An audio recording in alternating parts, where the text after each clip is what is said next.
지난주에 좀 이렇게 어지럽다 싶을 정도로 많은 사람의 이름이 등장을 했는데, 지난주에 그 등장인물 중에 가장 중요한 인물이 누구였는지 혹시 기억나세요? 예후예요. 예후. 북왕국의 새로운 왕이 된 예후입니다. 예후가 그 여호람 왕을 죽이고 그다음에 왕이 되어서 그 다음에 북왕국의 그 아합 왕과 그 오므리 왕조의 그 아합의 아들들이 우상을 들여와서 막 우상 숭배하던 그거를 전부 이제 개혁을 해서 새롭게 한 그런 것이 바로 예후의 일이었습니다. 하나님이 계획하신 일은 때로는 비록 더디게 보일지 모르지만 반드시 이루어집니다. 그리고 회개하는 사람에게는 용서가 베풀어집니다. 그게 우리 예후의 계획을 통해서 우리가 살펴본 그런 내용입니다.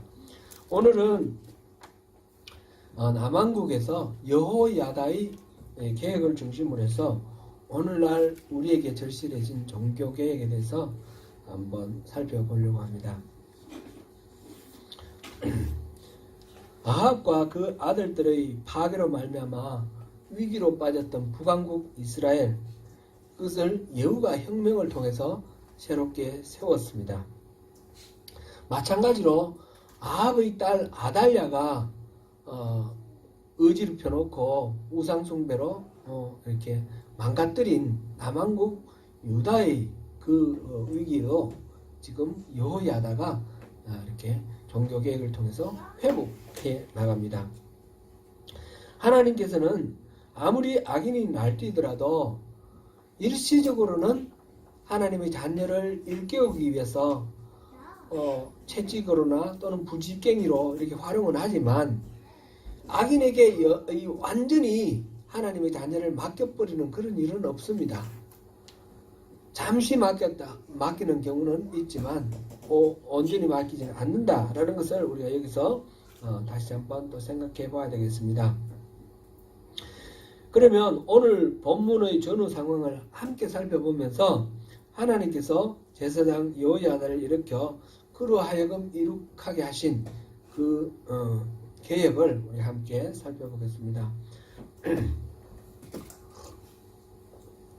북왕국에서 예후가 계획을 하면서 등장할 때에 북왕국의 왕인 여호람을 죽이고 또 그 북왕국을 어지럽힌 그 이세벨, 아합 왕의 부인, 아합 왕의 왕비였던 이세벨을 죽이고 그 다음에 북왕국의 그 아합의 자손들 70명을 죽였다고 그랬습니다.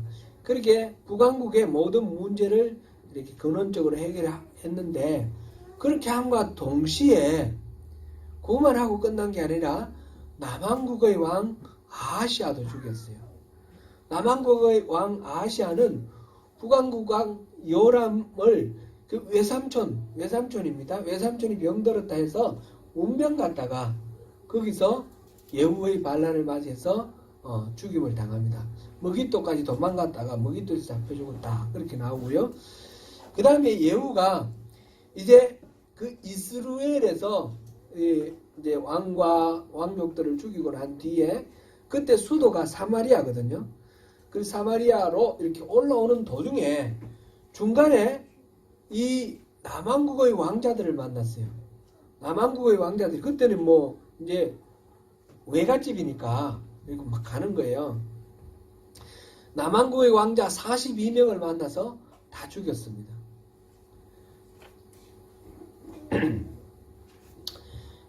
이렇게 예후의 혁명 과정에서 북왕국과 상관없이 남왕국에서도 이 왕도 죽었고 왕자들도 42명이나 죽여버렸어요. 왕위 계승권을 가진 사람들이 이렇게 많이 이제 별로 드물게 그렇게 됐습니다. 그 소식을 들은 남왕국의 그 아달랴는 아하시아의 엄마입니다. 지금 방금 죽은 왕의 엄마. 아달랴가 지금 남아있는 왕자들을 다 죽여버립니다. 왕이 될 만한 자격을 가진 모든 그 사람들을 다 죽여버렸습니다. 왕의 자손들, 곧 자기 아들 아하시아의 자식들, 자기 손자들을 다 죽였습니다. 그리고 자기가 스스로 왕이 되었습니다. 이 부분을 손자들을 죽였다. 이 부분을 역대하 22장 10절에서는 유다 집의 왕국의 씨를 모두 진멸하였다. 이렇게 표현을 하고 있습니다. 왕위 계승권을 가진 사람은 모두 다 죽여버렸다. 왕국의 씨를 진멸하였다. 이렇게 되었습니다. 우리가 살펴보았듯이 북왕국 이스라엘은 끊임없이 쿠데타가 일어났어요. 바하사가 쿠데타를 일으켰고 시므리가 쿠데타를 일으켰고 이번에 또 예후가 쿠데타를 일으켰고 그러면서 왕조가 계속해서 바뀌어 갑니다. 그런데 남왕국은 계속해서 다윗의 자손들이 왕을 이어갔어요. 이거는 하나님께서 여로보암에게 북왕국을 떼어줄 때도 남왕국은 다윗의 자손이 다스리도록 이렇게 따로 남겨놓으신 거예요. 12지파 중에 10지파 떼어주고 2지파 남겨놓으신 거예요. 하나님이 다윗에게 약속을 하셨어요. 내 자손들은 계속해서 왕위에 앉아있을 것이다. 그것이 사무엘하 7장 11절에서 16절 사이에 약속되어 있고요. 시편 142편 11절에서 12절에 그것이 묘사되어 있습니다. 한번 보시겠습니다. 시편 같이 읽어보겠습니다. 시작. 여호와께서 다윗에게 성실히 명령하셨으니 변하지 아니하실지라. 이르시기를 내 몸의 소생을 내 왕위에 둘지라. 내 자손이 내 언약과 그들에게 교훈하는 내 증거를 지킬진대 그들의 후손도 영원히 내 왕위에 앉으리라 하셨도다. 물론 조건은 달려있지만 지금 다윗의 자손에게 영원히 그 왕위를 물려줄 것이다 라는 것이 하나님의 약속이에요. 이렇게 보면 아달랴가 그 왕국의 씨를 진멸했다. 이 말은 이만저만 보통 일이 아닌 것인데 이거는 그저 자기가 왕위를 빼앗았다 이 정도 차원이 아니라 하나님이 다윗에게 한 맹세를 그것을 가로막는 하나님에 대한 거역이고 반역이 되는 것입니다. 아달랴가 다윗 왕통을 끊고 정권을 차지하게 되었을 때 남왕국 유다는 하나의 위기의 경랑 속으로 빠져들게 됩니다. 이세벨의 딸인 이 아달랴가 여호람의 아내가 되었을 때 그때부터 이미 남왕국은 오염되기 시작했습니다. 우상을 숭배하고 바알 신전을 세우고 여호와의 제사장을 이렇게 탄압을 하고 이런 일이 있었는데 이제 아달랴가 실권을 잡았습니다. 왕이 되었습니다. 왕이 되었으니까 이제는 그 이전에 어떤 오염된 거하고는 전혀 차원이 다른 상황이 되었죠. 그 당시에 북왕국은 어떻게 됐습니까? 이 아달랴가 왕이 되기 바로 직전에 예후가 왕이 안 됐습니까? 예후가 왕이 되어서 종교 개혁을 하고 북왕국에서는 바알 신전을 다 혁파하고 바알 신상을 다 부수뜨리고 바알을 섬기던 제사장을 전부 죽였습니다. 그리고 북왕국에서는 여호와 신앙으로 회복이 되었습니다.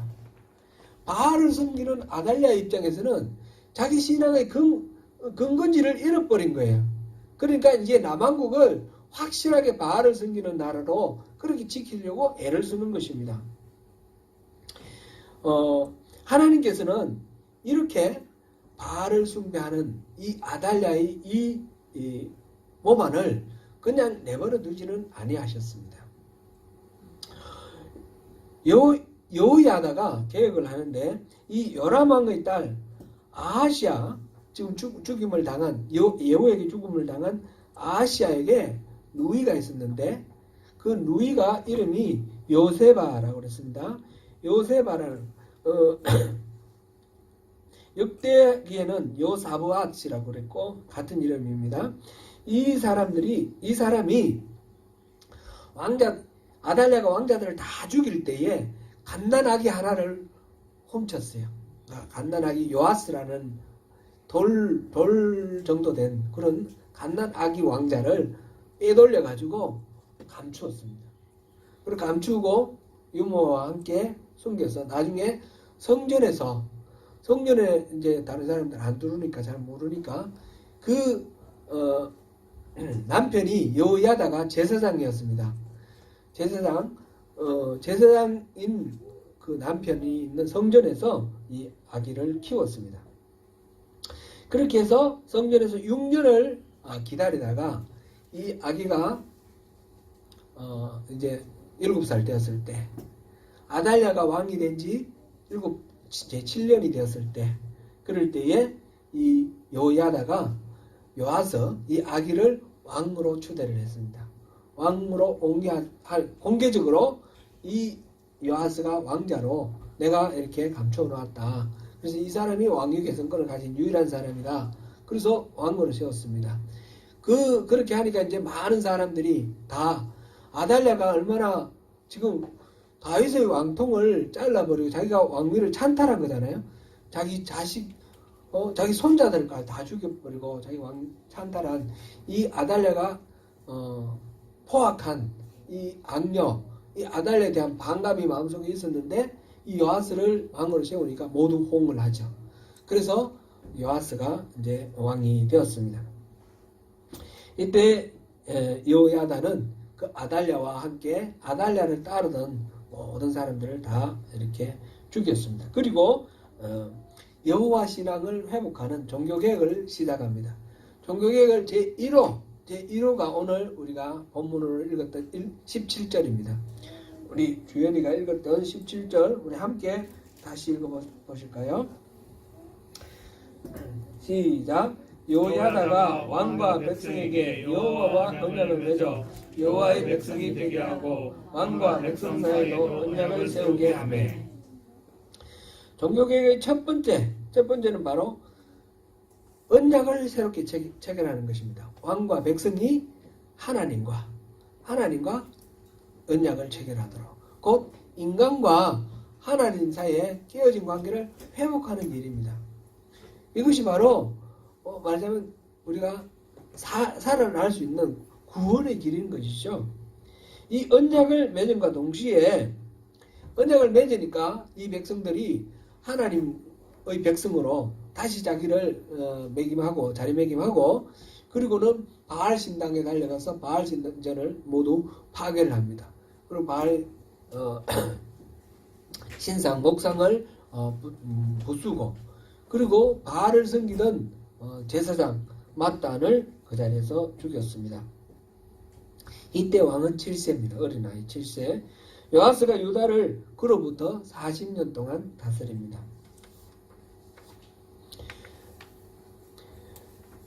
그리고 열왕기하 12장 2절 보면 요아스는 제사장 여호야다가 그를 교훈하는 모든 날 동안에는 여호와 보시기에 정직히 행하였으되 이렇게 되어 있습니다.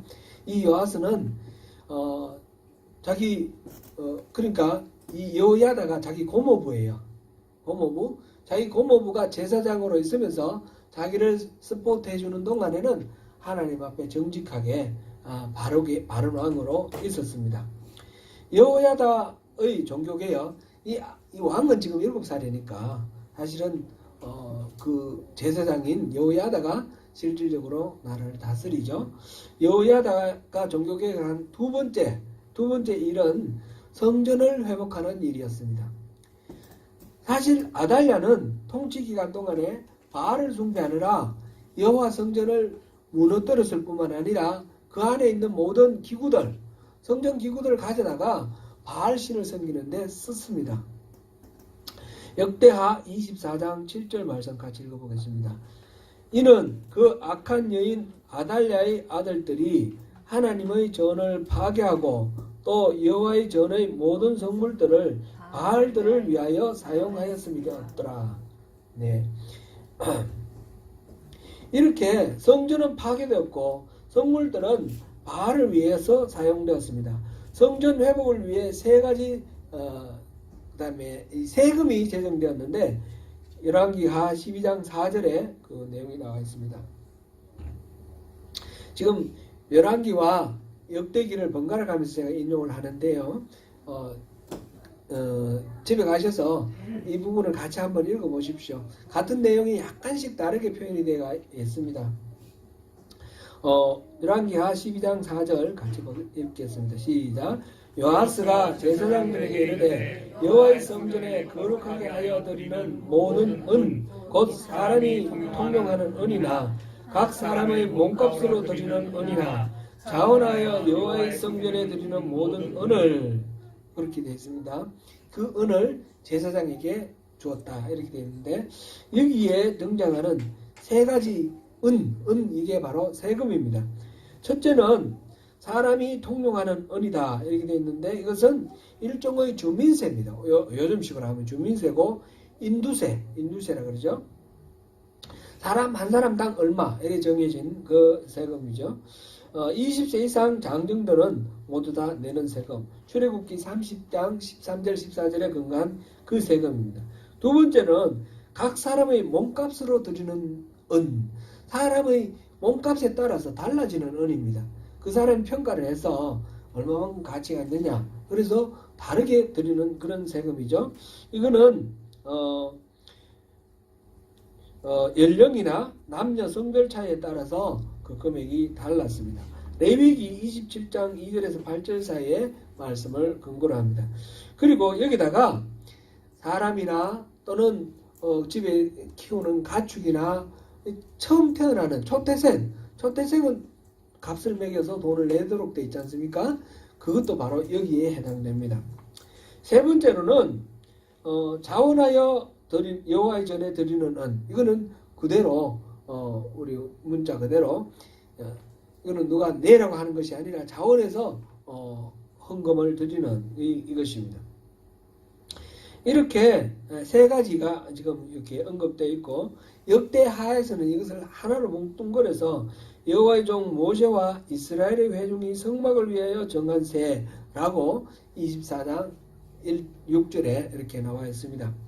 이렇게 세금으로 내는 은은 모두 제사장들에게 맡기고, 제사장들이 성전을 이렇게 깨끗하게 수리하고 고치도록 그렇게 맡겼는데, 이 왕 요아스 왕이 23년째 되는 해, 그때도 보니까 나이가 이제 30살 됐죠. 그때 어느 순간에 챙겨보니까 성전이 하나도 수리가 안 된 거예요. 그럼 왜 그런가 봤더니 정확한 이유는 나와 있지 않습니다. 문제가 있는 거예요. 뭐가 문제가 있는데 이제 이렇게 문맥으로 통해서 우리가 짐작할 수 있는 거는 세금이 거친 게 별로 없다라는 거예요. 그래서 이 요아스 23년에 궤를 새롭게 짜서 성전 문 앞에다가 놓고 그 구멍을 뚫어서 헌금을 할 수 있도록 놓고, 그리고 다시 이 세금에 대해서 온 나라에 공포를 합니다. 그게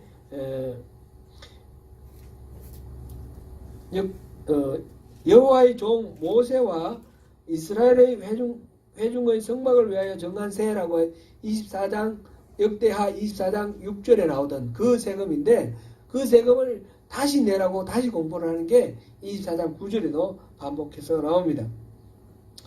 지지부진했던 이 성전 수리를 위한 이 자금이 모금이 잘 안 됐기 때문에 이때부터 이제 제사장에게 맡기지 않고 전담 부서를 설치를 했습니다.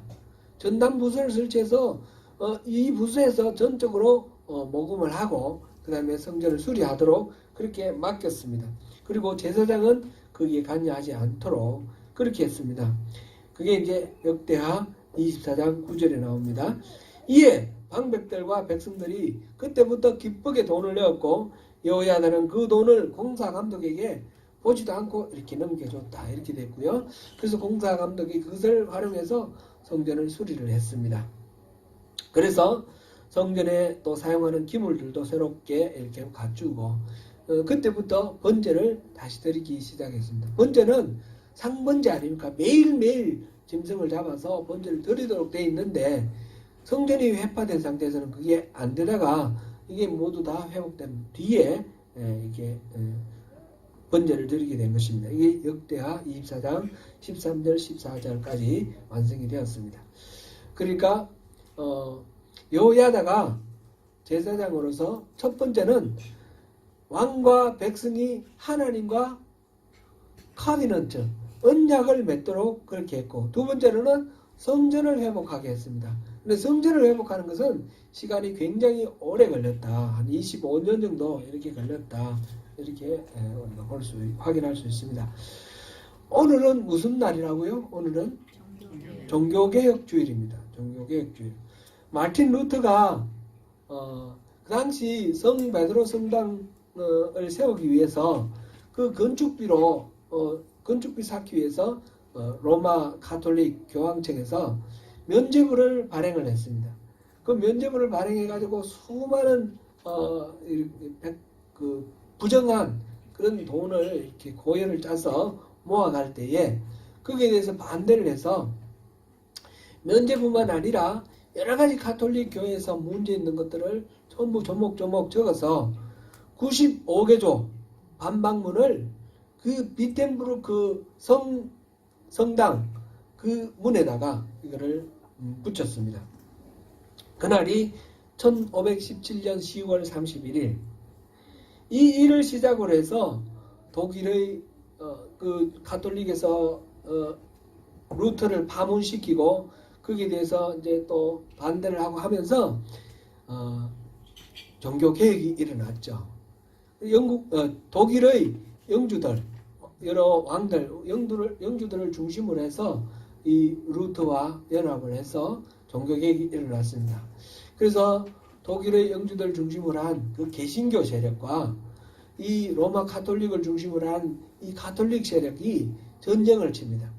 전쟁을 치는데 30년 전쟁을 통해서 수많은 사람이 죽었습니다. 거의 뭐 한 1000만 명 정도가 그 당시 인구로 치면 엄청나게 죽었습니다. 그런 피를 흘리고 이 전쟁이 도저히 끝날 수가 없으니까 타협을 했습니다. 서로의 존재를 인정하고 타협을 해서 그리고 오늘까지 와서 개신교와 가톨릭은 서로 말하자면 용납을 안 합니다. 용납을 서로 맞다. 그렇지만 또 부정도 안 합니다. 그런 상태에서 오늘까지 지금 와 있습니다. 개신교는 이렇게 종교개혁을 통해서 우리가 바로 이제 그 개신교죠. 개신교 이렇게 출범을 했습니다. 올해가 그 종교개혁의 기치를 든 때로부터 503주년 되는 해입니다.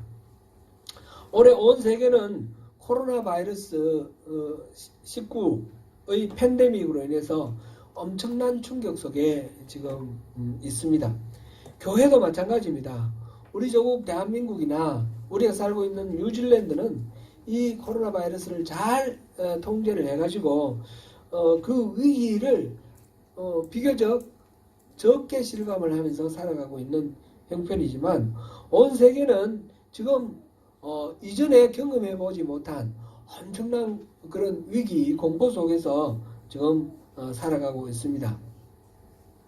온 세계 코로나 바이러스 감염된 환자 수가 3천만이 넘었습니다. 죽은 사람도 많고요. 미국 같은 경우 보니까 뭐 하루에 몇만 명 나왔나요? 요즘 최근에 죽은 사람이 30만이라 그랬나요?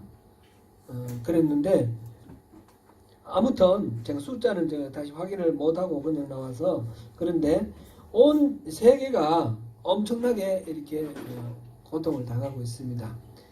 이전에는 얼마 전까지만 해도 제 페이스북에 우리 친구들이 이렇게 사진을 올리고 소식을 올리는데 보면 온 세계에 가서 여행하는 그런 사진들 많이 올라왔어요.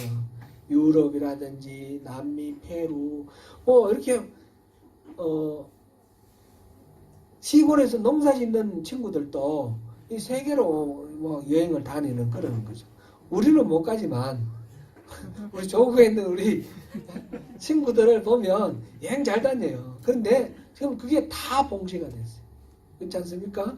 우리 이민 살고 있는 우리들이 가족들이 뭐 고국에서 어떤 뭐 병환으로 돌아가셨다든지 뭐 이렇게 되면 부모의 경우에는 그래도 가서 뭐 이렇게 하는 경우들도 있지만 못 가는 경우들도 많아요. 가까운 친척들, 친구들은 못 가는 거죠. 이런 식으로 우리가 참 이전에 경험해보지 못하던 그런 세상을 살고 있습니다. 특별히 예수님 이래로 주일마다 모여서 예배를 드리던 우리 기독교에 이 예배를 함께 모여서 예배하는 것이 너무너무 당연하고 이거 다른 것을 생각해 본 적이 없는 그런 이 예배를 이제는 모여서 예배하지 못하는 그런 상황이 되었습니다. 그래서 비대면으로 예배를 하라 이런 상황 속에서 대면 예배가 이제는 뭐 정부에 의해서 행정력에 의해서 이렇게 통제되는 그런 결과가 우리 조국 대한민국에서 막 이렇게 문제가 생겼지만 이 뉴질랜드에서도 우리 그걸 경험했지 않습니까?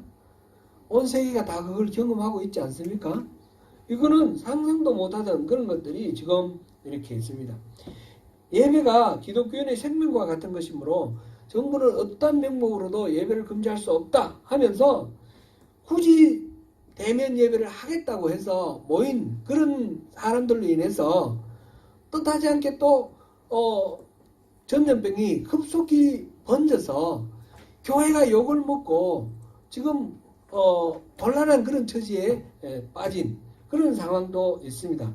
비난과 불신 이게 우리가 직면하고 있는 문제입니다.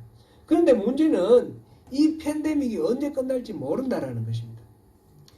백신이 뭐 올해 연말에 개발될지 내년에 개발될지 모르겠는데 백신이 개발되면 그러면 이 팬데믹은 끝나느냐? 그건 아무도 장담할 수 없습니다. 백신은 이 코로나 바이러스가 변종을 하면 이 백신이 먹히지 않는다는 거예요. 그럼 코로나 바이러스는 계속해서 스스로 자기를 변종시켜 나가고 있어요. 뿐만 아니라 현재 바이러스 종류 중에서 항체가 없는 이 세상에 항체가 없는 바이러스가 500여 종이 있다고 합니다. 이것들이 만약 전염되기 시작하면 거기에 대해서는 코로나 바이러스와 똑같은 거예요. 이런 상황. 이뿐만 아니라 뭐 북극의 그 동토 시베리아 툰드라 동토 속에 갇혀있던 옛날에 그 빙하기 이전에 있었던 바이러스 이런 것들이 지금 나오고 있다라는 거예요. 전염병은 사람과 사람 사이에 퍼져나가고 수많은 사람을 고통으로 몰아넣으며 수많은 사람의 목숨을 빼앗아가기도 합니다. 그러므로 우리 교회의 입장에서 예배를 함에 있어서 이렇게 전염병을 확산시키는 그런 수많은 위험들을 우리가 만나서 이거를 확산시키지 않고 예배할 수 있는 그런 방법을 생각하지 않을 수가 없게 되었습니다. 코로나 바이러스 19가 종식되면 과거의 일상으로 돌아갈 수 있다라는 그런 기대는 지금 거의 할 수 없는 그런 상황입니다. 그래서 시대를 옛날에 예수님이 오시기 전에 BC, 예수님이 오시고 난 뒤에 AD라고 이렇게 나누었던 것처럼 이 코로나 바이러스를 중심으로 해서 before 코로나, after 코로나 해서 BC, AC로 이렇게 나눠야 된다 이런 말도 나오고 있습니다. 그만큼 지금 이 코로나가 아주 심각한 그런 변화를 우리에게 요구하고 있다는 것이죠. 실질적으로 우리가 교회에 많은 문제가 있었는데 그 덮여있던 문제들이 코로나 바이러스를 통해서 이렇게 드러난 것이 많습니다. 지난주에 우리는 북왕국 이스라엘에서 예후가 종교개혁을 한 것을 보았습니다. 오늘에서는 남왕국 유다에서 여호야다가 종교개혁을 한 것을 보았습니다. 이 두 왕국의 종교개혁의 핵심이 무엇이었습니까? 공통적인 핵심이 무엇이었습니까? 여호와 신앙으로의 회복입니다. 여호와 신앙으로 돌아가는 것입니다. 오늘 본문 17절도 똑같이 요약이 됩니다. 17절 다시 한번 읽어볼까요? 여호야다가 왕과 백성에게 여호와와 언약을 맺어 여호와의 백성이 되게 하고 왕과 백성 사이에도 언약을 세우게 하며 왕과 백성과 여호와 사이에 언약을 세우게 하는 것입니다. 언약, 무너진 언약을 다시금 새롭게 세우는 것. 하나님과 사람 사이에, 인간 사이에 이 언약을 새롭게 세워서 하나님은 그 유다의 하나님이 되고 유다는 하나님의 백성 되는 것. 하나님은 우리의 하나님 되고 우리는 하나님의 백성 되는 것. 이것이 바로 지금 여호야다의 종교개혁의 핵심인 것입니다. 이것이 바로 우리가 종교개혁해야 할 그런 핵심인 것입니다. 요한복음 4장 24절을 한번 읽어보겠습니다. 하나님은 영이시니 예배하는 자가 영과 진리로 예배할지니라. 이 이야기를 우리가 잘 알고 있습니다. 예수님께서 사마리아 수가성을 지나가다가 그곳에서 우물가에서 한 여인을 만났는데 그 여인과 의논을 이야기를 나누는 중에 그 여인이 질문을 하는 것입니다. 자기가 보니까 5번 결혼을 했는데 그 남편들과 다 헤어지게 되었습니다. 그리고 지금 다른 남자와 사는데 이 남자는 자기 남편이 아닙니다. 그러니까 이 여자의 삶이 얼마나 기구합니까? 이거는 사람들이 흔히 뭐 얘기를 하기를 이 여자가 음란한 여자다 그러는데 그런 차원이 아닙니다. 결혼을 해가지고 남자가 죽었거나 뭐 이런 그런 이유 때문에 다시 결혼을 할 수 있습니다. 그렇지 않으면 5번 결혼했다 남편이 5명이다라는 말이 성립이 안 되니까. 그러니까 그 상황 속에서 여자는 오늘날처럼 직장 가지고 뭐 사회활동할 수 있는 상황이 아닙니다. 굶어 죽든지 옆에 사람이 도와주든지 해야 되는데 방법은 시집을 가면 남편 밑에서 살 수 있는 겁니다. 그러니까 시집을 갔는데 또 남편이 죽고 시집을 갔는데 또 남편이 죽고 얼마나 참 절망적인 상황입니까? 그런 상황에서 예수님께 물어봅니다. 어떤 사람들은 우리 조상들은 그리심산에서 예배해야 된다고 그러고 유대인들은 예루살렘 성전에서 예배해야 된다는데 어디서 예배하는 것이 맞습니까? 예수님이 보니까 보통 사람 같지 않으니까 그 대답을 묻는 겁니다. 그 질문을 하는 겁니다. 곧 이 사람이 자기 삶의 이 모든 문제를 해결하기 위해서 하나님하고 진짜 만나서 제대로 한번 예배하고 싶은데 어떤 예배가 진짜 예배인지 모르겠다는 거죠. 그랬을 때 예수님이 뭐라고 하십니까? 이 산에서도 말고 저 산에서도 말고 신령과 진정으로 예배할 때가 오나니 바로 이때다. 그러면서 하나님은 영이시니 영과 진리로 예배하라. 지금 그리심산에서 예배하느냐 성전에서 예루살렘 성전에서 예배하느냐 그것이 어느 것이 진짜냐 하는데 장소에 진짜 가짜가 있지 않다라는 겁니다. 뭡니까? 예배의 핵심은 하나님과 만나는 것입니다. 하나님과 만나느냐 만나지 못하느냐에 따라서 이게 예배가 될 수도 있고 안 될 수도 있다는 겁니다. 예레미야 선지자는 그 성전 앞에서 이것이 여호와의 성전이다 여호와의 성전이다 하는 거짓말을 믿지 마라 그랬습니다. 성전 앞에서 제사를 드리기 위해서 들어오는 많은 사람들을 가로막아 쓰고 여호와의 성전이다 여호와의 성전이다 하는 거짓말을 믿지 마라. 왜냐하면 그곳에 하나님이 안 계신다는 것입니다. 하나님이 안 계시는 그 장소에서 아무리 거룩한 모습으로 예배를 드리고 짐승을 잡아 번제를 드리더라도 그것은 의미 없다는 것입니다.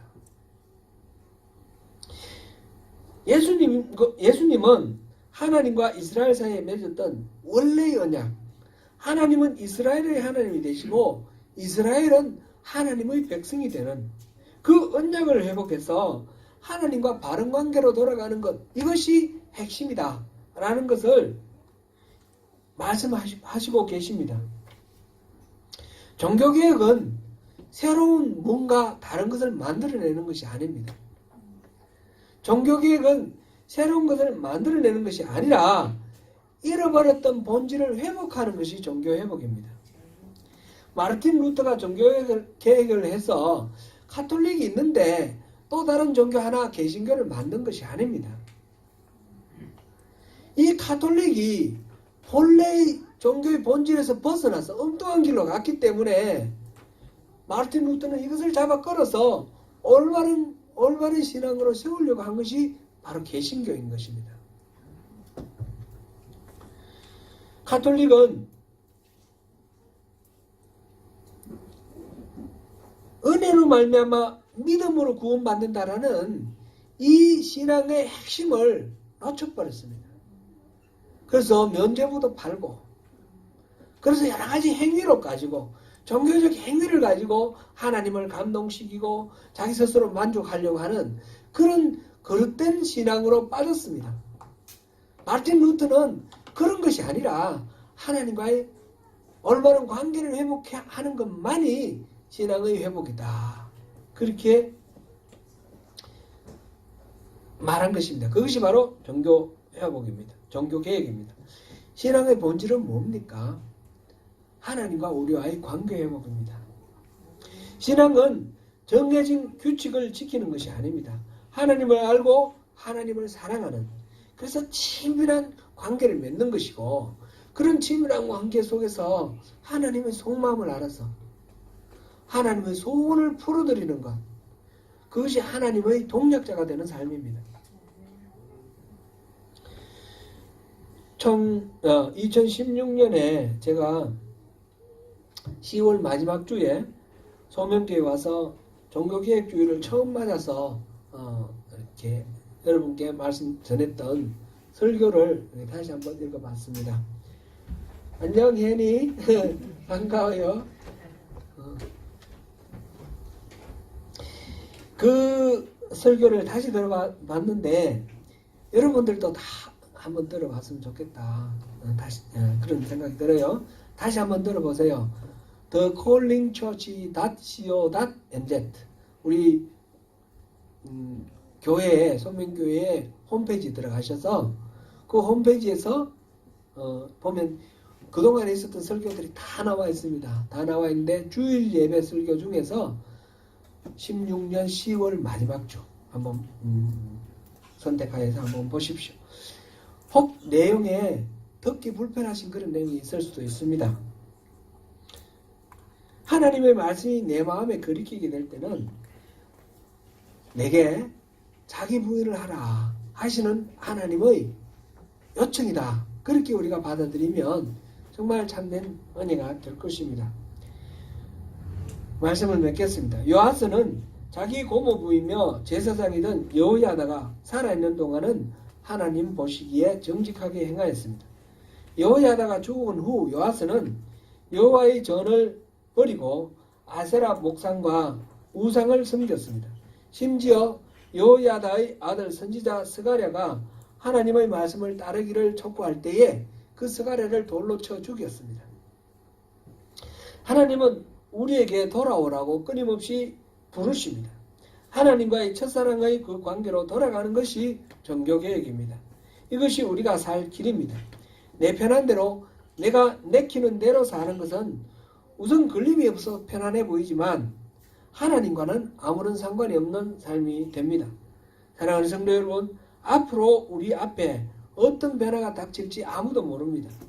우리가 분명하게 붙들어야 할 것은 신앙의 본질입니다. 하나는 친밀한 사랑의 관계, 하나님의 마음을 알고 그 소원을 풀어드리기 위해 하나님의 일에 동력하는 것, 그것이 신앙의 본질입니다. 오늘도 하나님과 친밀한 관계 안에서 승리하시는 저와 여러분 되시기를 축원합니다.